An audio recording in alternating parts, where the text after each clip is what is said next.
দেখে আসছি, আমাদের চারপাশে সফল মানুষদের দেখে আমরা ছোটবেলা থেকে বড়।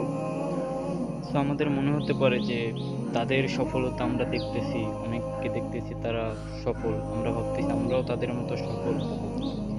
কিন্তু আদতে কি আমরা তাদের সফলতার যে পথ, তাদের সফলতা পর্যন্ত যেতে যে সংগ্রাম, সেইটা কি আমরা জানি বা সেইটা কি আমরা মানার চেষ্টা করি?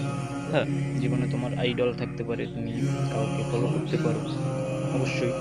তো একটা কথা মাথায় রাখবা যে তুমি যাকেই, যত সফল ব্যক্তিকেই ফলো করো না কেন, তাদের প্রত্যেকের মূলে, তাদের প্রত্যেকের সফলতার মূলে তাদের ধৈর্য, তাদের বিশ্বাস, তাদের নিজের প্রতি বিশ্বাস, তাদের আত্মবিশ্বাস।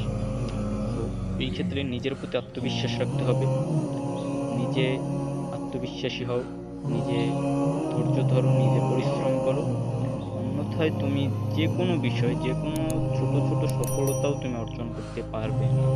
কারণ তোমার নিজের প্রতি বিশ্বাস এবং ভরসা, ধৈর্য, তোমার নিজের কাজের প্রতি তোমার যে একটা ডেডিকেশন, এইগুলো থাকতে হবে। অন্যথায় জীবনেও তুমি সফল হতে পারবে না। তাই শুধু শিক্ষা ক্ষেত্রে নয়, জীবনের প্রত্যেকটা ক্ষেত্রে, জীবনের প্রত্যেকটা ক্ষেত্রেই আমাদের উচিত ধৈর্য ধরা, নিজের প্রতি বিশ্বাস রাখা, নিজের কাজগুলো সঠিক এবং ভালোভাবে মনোযোগ সহকারে করা। ধন্যবাদ সকলকে।